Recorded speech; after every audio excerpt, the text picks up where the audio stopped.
ओम योग गंगा या कार्यक्रमामध्ये मी प्रमाणित योग शिक्षिका सौ सरला उपाध्याय। आज आपण अष्टांग योगाबद्दल बघणार आहोत। यापूर्वी आपण योगाची जी 8 अंग आहेत, यम नियम आसन प्राणायाम प्रत्याहार धारणा ध्यान समाधी अष्टांग योगानी, त्यापैकी आपण माझ्या पूर्वीचे जर तुम्ही व्हिडिओ बघितले असाल तर यम नियम काय आहे त्याचा पण व्हिडिओ आहे, आसन काय आहे,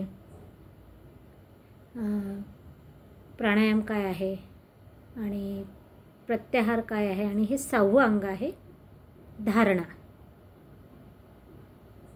तर धारणा म्हणजे नेमकं धारणा हा शब्द जो आहे ध्रुव शब्दावरून, संस्कृत ध्रुव म्हणजे निश्चय, दृढ निश्चय, त्याला आपण धारणा म्हणू शकतो।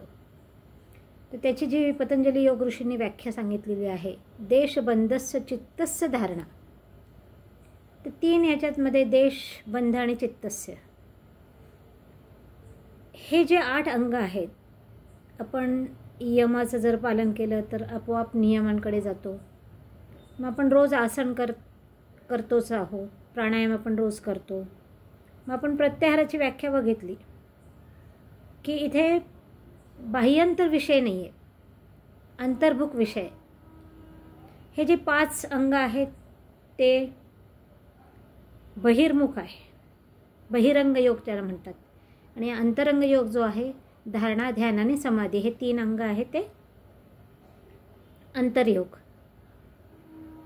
तर प्रत्याहारामध्ये आपण बघितलं की बाहेरच्या विषयापासून आपण, म्हणजे बाहेरच्या जगामध्ये काय चाललंय त्याच्यापासून आपण दूर जातो आणि अंतर्मनाशी जुळतो, आतल्या विषयाशी जुळतो आपण।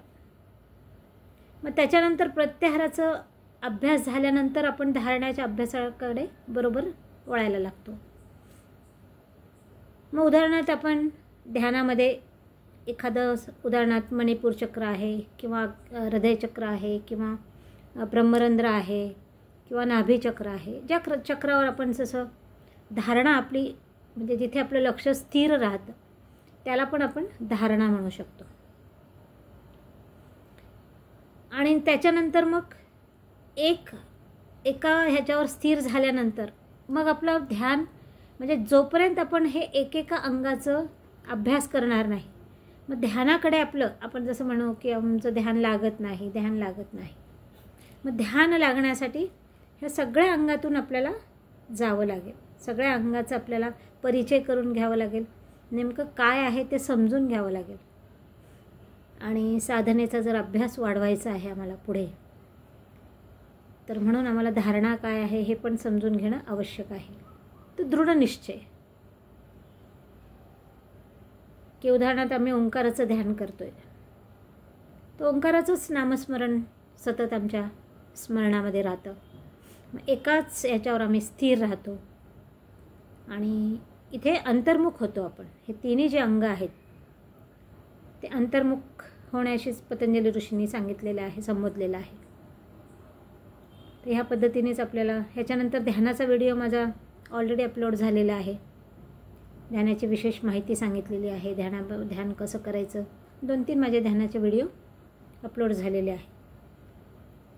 तर म्हणून आपल्याला जर साधनेमध्ये पुढे जायचं आहे, अभ्यास करायचा आहे आणि आपला उद्देश परमेश्वर प्राप्ती, ईश्वर प्राप्ती, मोक्ष प्राप्ती, मी कोण आहे हे समजून घ्यायचं असेल, तर धारणा हे काय आज आपण समजून घेतलं आहे। असेच व्हिडिओ बघत राहा, लाईक करा, सबस्क्राईब करा, आणि तुम्ही बघत आहात आणि कमेंट्स पण चांगले येत आहे मला त्याचा पण आनंद होत आहे की आज जी काळाची गरज आहे, योग एक काळाची गरज झालेली आहे, तर त्याकडे सगळे जागरूक झालेले आहेत आणि स्वतःला स्वस्थ ठेवण्यामध्ये प्रत्येकजण जागरूक झालेला आहे। असंच योग करत राहा आणि निरोग राहा। ओम, धन्यवाद।